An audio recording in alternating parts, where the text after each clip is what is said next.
કેમ છે બેન? મજામાં. તો આપણે થોડી કેળવણીની વ્યાખ્યા વાત કરીએ.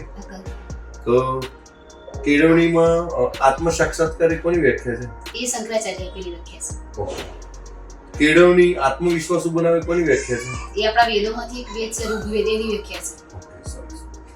કેળવણીમાં પવિત્રતા એ કોની વ્યાખ્યા છે? એ શ્રીમદ ભગવદ્ ગીતામાંથી લેવામાં આવેલી છે વ્યાખ્યા. સાજન માટે કેટલા વાગે ટિફિન બનાવો છો તમે? એ 4000 વાગે બોલાય છે. ઓકે.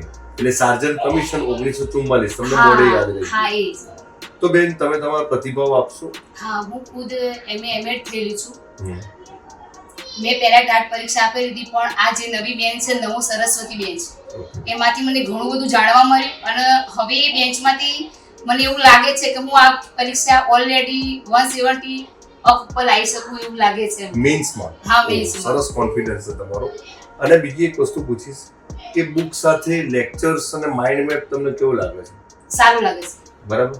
તમે વચ્ચે કેટલા વર્ષ ડ્રોપ કર્યું ને પછી જ્ઞાન લાઈવ જોડે કનેક્ટ થયા? લગભગ 4-5 વર્ષ થયા છે. ડ્રોપ કર્યું. હા. તો વિદ્યાર્થી મિત્રો તમે જોઈ રહ્યા છો કે બેન આપણી જોડે અત્યારે સરસ મજાની વ્યાખ્યાઓ ને એની સરસ મજાના માઇન્ડ મેપની વાત કરી રહ્યા છે. નમો સરસ્વતી બેચ માટે તમારા માટે ગોલ્ડન ઓપોર્ચ્યુનિટી છે. આજે છેલ્લો દિવસ છે અને બેનને પણ એક એવી ઈચ્છા થઈ ઘણા વર્ષો પછી એમએડ કરેલું છે કે હું 170 પ્લસ લાવીશ. એટલો કોન્ફિડન્સ જ્ઞાન લાઈવને કારણે આવ્યો. તો નમો સરસ્વતી બેચ લેવા માટે તમે આજે જ નીચે આપેલા નંબર પર કોન્ટેક્ટ કરો અથવા જ્ઞાન લાઈવ એપ્લિકેશન ડાઉનલોડ કરી ડાયરેક્ટ પણ બાય કરી શકો છો. જય હિન્દ, જય ભારત, જય જય ગરવી ગુજરાત.